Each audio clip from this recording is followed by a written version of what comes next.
Muy buenos días, apreciable asesora Sofía Pérez Fuentes Sacramento. Mi nombre es María Isabel Miranda Silva, estudio la licenciatura en Derecho en la UPEC.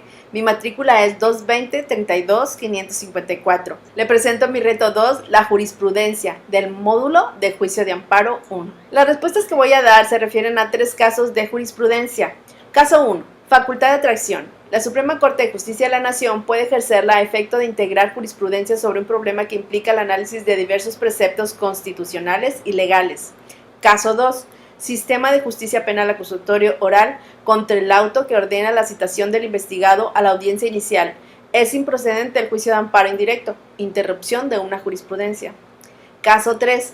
Jurisprudencia. Su aplicación no viola la garantía de irretroactividad de la ley. Número 1. Respecto al caso número 1, señala qué método de integración, reiteración, contradicción de criterios o precedentes obligatorios se utilizó para la creación de dicha jurisprudencia. El método utilizado en esta jurisprudencia es por reiteración, debido a que existen 5 sentencias ininterrumpidas con un mismo razonamiento sobre la facultad de atracción sin que haya sido interrumpida por otra en contrario, y por consiguiente, debido a las resoluciones reiteradas en común, se decidió convertirlo en jurisprudencia obligatoria para quien la invoque. El artículo 224 de la Ley de Amparo menciona que la jurisprudencia por reiteración se establece por los tribunales colegiados de circuito cuando sustenten por unanimidad un mismo criterio en 5 sentencias no interrumpidas por otra en contrario. Número 2.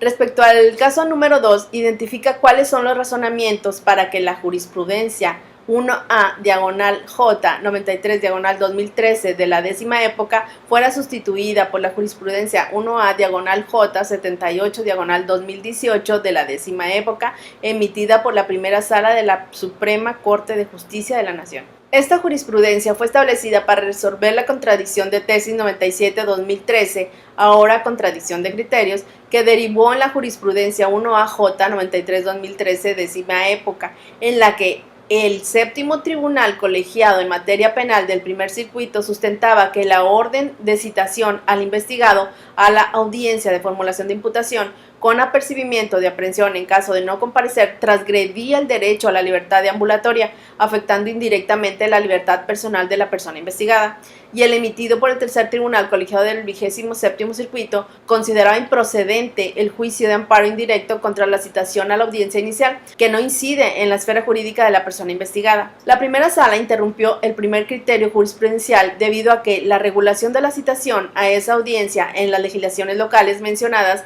es semejante a la prevista en el artículo 141 del Código Nacional de Procedimientos Penales para la citación a la audiencia inicial del juicio, y que no resulta ser un acto que afecte la libertad personal del individuo, al tratarse de una simple comunicación del juez por petición del Ministerio Público, y ya que se requiere la presencia del investigado para ser o no vinculado a proceso. El juicio de amparo indirecto es improcedente ya que se trata de un acto judicial fuera de juicio que no afecta la libertad personal del quejoso, conforme al artículo 107, fracción 4 de la Ley de Amparo, que dice que el amparo indirecto procede contra actos de tribunales judiciales administrativos, agrarios o del trabajo realizados fuera de juicio o después de concluido. Los criterios contendientes se dieron mediante una primera y una segunda postura. Primera postura: juicio de amparo indirecto procedente por afectar indirectamente la libertad personal de la persona investigada, por parte del segundo tribunal colegiado en materias penal y civil del 20º circuito. Y juicio de amparo indirecto procedente al afectar indirectamente la libertad personal de la persona investigada por parte del séptimo tribunal colegiado en materia penal del primer circuito. Estos órganos sostuvieron que sí procede el juicio de amparo indirecto que ordenaba citar al investigado a la audiencia inicial, mencionando que afectaba un derecho sustantivo, la libertad personal del individuo. Segunda postura, la emitida por el tercer tribunal colegiado del 27º circuito. Este tribunal consideró improcedente el juicio de amparo indirecto que ordenaba citar al investigado a la audiencia inicial, mencionando que es un acto dictado fuera de juicio, que no incide en la esfera jurídica de la persona investigada. Número 3. Respecto a los casos 1, 2 y 3, indica en qué época del Semanario Judicial de la Federación fueron publicadas las jurisprudencias. Esto se puede observar en los precedentes de cada jurisprudencia. En el caso número 1, con fecha de septiembre de 2011, es de la novena época, que comprende del 4 de febrero de 1995 al 3 de octubre de 2011. El caso número 2, con fecha de diciembre de 2018, es de la décima época, que comprende del 4 de octubre de 2011 al 30 de abril de 2021. El caso número 3, con fecha de diciembre de 2000, es de la novena época, que comprende del 4 de febrero de 1995 al 3 de octubre de 2011. Número 4. En el caso número 3, señala para qué autoridades es obligatoria la aplicación de dicha jurisprudencia. De acuerdo al artículo 217 de la Ley de Amparo, la jurisprudencia del Pleno de la Suprema Corte de Justicia de la Nación será obligatoria para sus salas, pero no lo será la de ellas para el Pleno. Ninguna sala estará obligada a seguir la jurisprudencia de la otra. Por consiguiente, es obligatoria para las salas hacia abajo: los tribunales colegiados y unitarios de circuito, los juzgados de distrito, los tribunales militares y judiciales del orden común de los estados y del Distrito Federal, tribunales administrativos y del trabajo, locales o federales. Número 5. En el caso número 1, identifica si se cumple con el requisito establecido en el artículo 223 de la Ley de Amparo respecto a los votos que deben emitirse para su aprobación. El artículo 223 en la Ley de Amparo 2024 corresponde a las jurisprudencias emitidas por precedentes obligatorios, y el caso 1 se trata de una jurisprudencia por reiteración.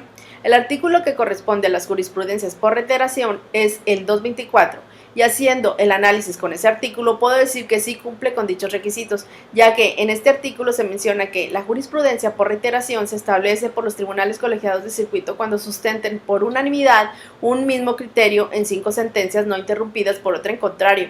Y si se efectuaron las 5 sentencias por unanimidad con un mismo criterio, sin que hubiesen sido interrumpidas por otra en contrario, siendo la responsable de integrarla y aprobarla la primera sala el 24 de agosto de 2011. Conclusión. La importancia de la jurisprudencia como herramienta jurídica se debe principalmente a los precedentes históricos que, con su carácter normativo desde hace casi 200 años, han venido dándole continuidad a las interpretaciones mediante la fuerza argumentativa y otorgando las debidas garantías a la sociedad para su obligatoriedad desde que se invocan en los órganos jurisdiccionales.